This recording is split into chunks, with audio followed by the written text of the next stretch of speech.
Hey guys, Matt here again. I just thought I'd show you this little hint and tip if any of you are wanting to look at how to create the effect of snow that has settled on props.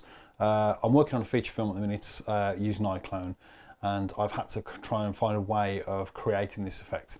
And I just thought if anyone else is interested in doing the same thing, that I'd share the effects with you. So if you are interested, have a quick look. I'll pop over to Iclone and see how we get on. Okay, so I've just got a blank new start here, and I'm literally just going to pop and just pick out any old prop. So let's go to our Adventure Village, for instance, and I don't know, a barrel. There you go. So I'll stick a barrel in the middle.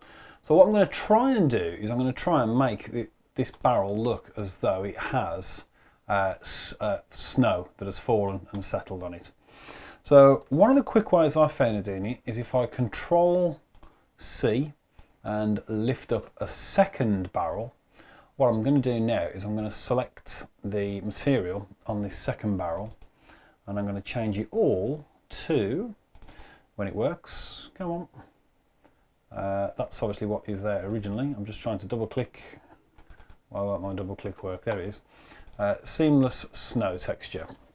So what I'm going to do is I'm going to add a snow texture to the second barrel. Now what it's come up here is it's asking me if I want to link texture or unique texture.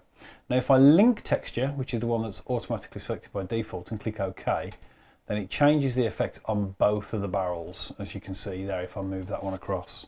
So what I want to do is just change it on the new barrel. So let's delete that, and I'm literally just going to try and double click again. For some reason it doesn't like it. Seamless snow, and this time unique texture. So just using the unique texture, it just changes the one barrel. Happy days. So I'm going to do this for all of the textures for this barrel, and again keeping them all unique. And wooden planks, and double click again. Seamless snow. This is just a texture that I've found off the net, so there's nothing particularly special or brilliant about it. So what I've now got is one barrel on top of the other. One is completely covered in snow and the other one isn't. So a nice little trick I've found is if I use my scale tool and bring everything down just a little bit like that, and then drop that entire barrel back on top of this one, you can actually get some quite nice settled snow effect, as you can see there. And again, if I want the snow to look a bit thicker, I can just pull it up a little bit more, but too far and that pops out there. But all I do is if that's the thickness I want, then I can just bring these elements back in again like that. So nice soft fallen snow. Now the real big thing that's a problem for me is this bit in the middle here, because that to me doesn't look like fallen snow at all. It just looks like a big white blob. So what I'm going to do, I know from playing with this particular prop that the wood planks is the effect that we want. So I'm literally just going, not the effect, the material that we want, I should say. So I'm just going to come down to the bottom here, and if you have a look at the UV settings, I'm literally just going to select box. I'm going to click on there, and I'm going to click apply, and I know that that changes how that appears on there. So actually, that's not too bad at all. A nice little snow covered prop. So let's pick something a little more complicated and see what we've got. So for a nice snow scene, we might have a street lamp, for instance. If it's a good old Victorian Christmas, let's have a look. That is quite a big street lamp. So I'm just going to bring it down in size just a touch. There we go. But exactly the same again. I'm going to double click and Control C, and I'm just going to move that one up slightly. So again, I'm going to come to my material settings, and I'm going to change all of these. Well, not all of them actually, I'll tell you why in a second. But I'm going to change, if it will double click, come on, why won't you double click?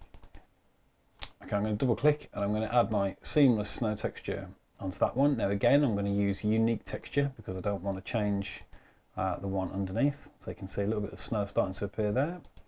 Metal base, we shall do the same for. So seamless snow on the metal base. Boom. And that one makes quite a big difference. Now this one, window, we don't want to put snow on the windows because that's not where snow tends to gather. So what I can do is we'll leave that one And on this one, we shall do the same on the rock, and boom.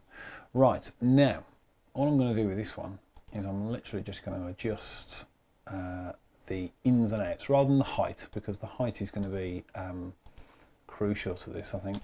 So we're just going to use our scale tool. Now if I come back to this section here, you'll be able to see what the scale is doing here.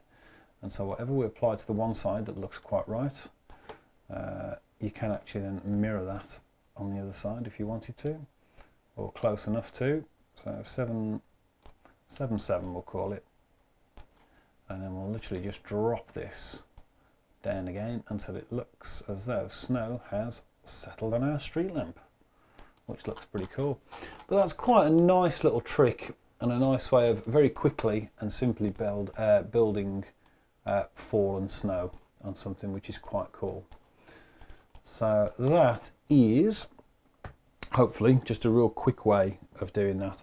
Now the ground I've always found looks a bit weird with terrain, because it still looks very flat and hasn't got that fallen snow effect.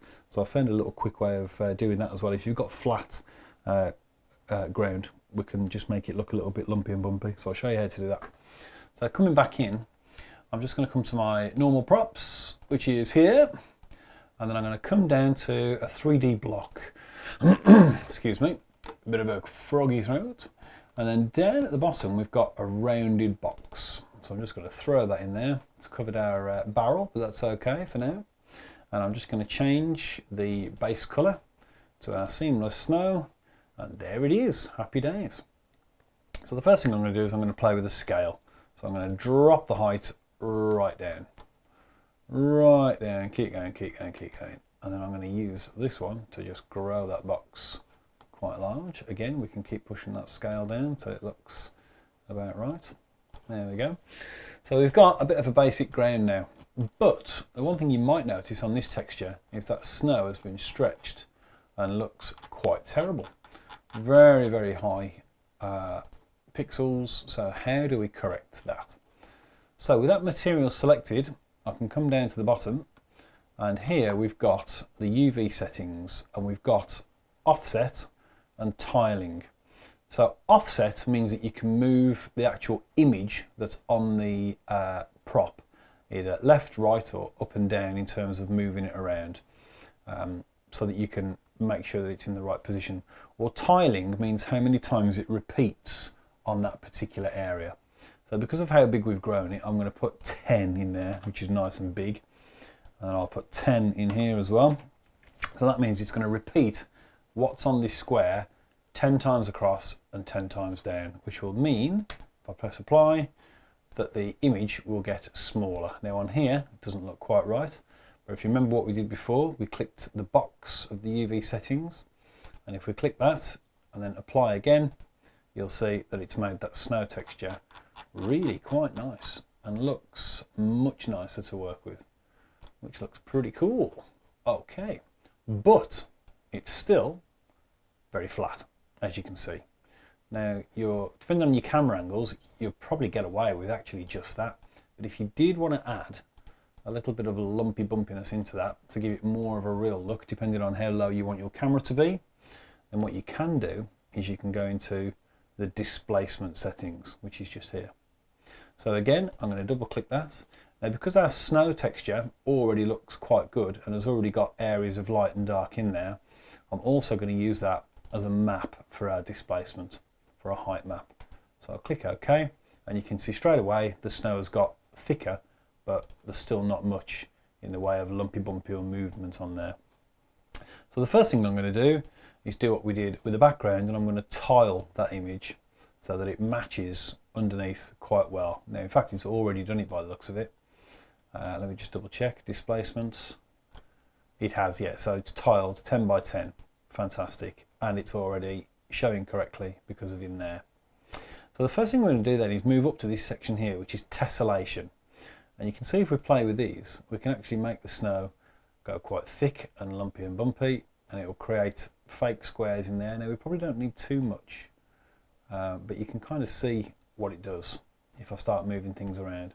And so if your camera is low, we've got something there which isn't 100% straight. You'll notice it more when you've got shadows and things on there, but you can just create some lovely lovely effects, as you can see there, for instance, which is quite nice, which makes your snow grow thick. Now what I've done, if you're going to add characters walking around on there, you can see that the grid is still on the bottom. To get rid of that is just Control G, but I'll leave it there for now, because what I'm going to do is I'm going to use that to adjust the height of this so that our characters always walk on the floor. So I'm literally just going to select our movement icon here, world move, and I'm literally just going to pull that down until you can just see edges of the grid poking through. There we go, which is pretty good, and you can see from that what the ground is doing. So I'll get rid of G, and hopefully from that you've got quite a cool looking snow effects, and you can play with this as much as you like. Okay, so at the end of that, all I've done now is I've just added a few extra things in, and we'll render it out to see what it looks like. So I'll show you. So all I've done is I've added a character, which I will make invisible there. There he is, and a little street scene of some shops in the background, which is pretty cool. And I've also thrown a camera in there for good measure, which I will just flick to now. In fact, I'll make sure it's at the start of the sequence first. There we go. And we've got a nice little camera move, which comes from the lamp all the way down the street until we see our character just there, which is quite nice. So I'll render that out for you and see how we go. Okay, what I've done now is I've exported my clip, and I've just dropped it onto a timeline here, and there it is, you can see in Premiere. And now all I'm going to do is give it that cinematic look. So very quickly into effects, I'm going to pop crop, and now I've already got one that's made up in preset, which is cinema crop, but I'll show you how I've made it. So I'll just drop a quick crop on there, and then all I'm going to do is I'm going to get rid of 12% at the top and 12% at the bottom of the picture, which then gives us our black lines. Pretty cool. And then very quickly in the other effects, if I come back to my media browser, I've got a bin here of snow effects, and these are the ones that I've been using. So let's just have a quick look. Snow video with alpha, let's have a look. That looks pretty good, and we'll drop that on there. Now these are quite big, I think, because they're 4K. So all I'm going to need to do is keep your eye on the top and the bottom pixels on here, and we'll drop the same crop on to see if we can make it fit. So maybe a little bit more than what we've got planned. There we go, that's about right. So 31% on the bottom. Let's take a look, get rid of some. It's only rough just to show you. And there we go, that's about right. So if I play it now, we should have some nice falling snow. Needs a bit of a render, but it looks much better than the things in Iclone personally. So I hope that helps, gives you a bit of inspiration if you're working with snow, and have fun. Happy animating.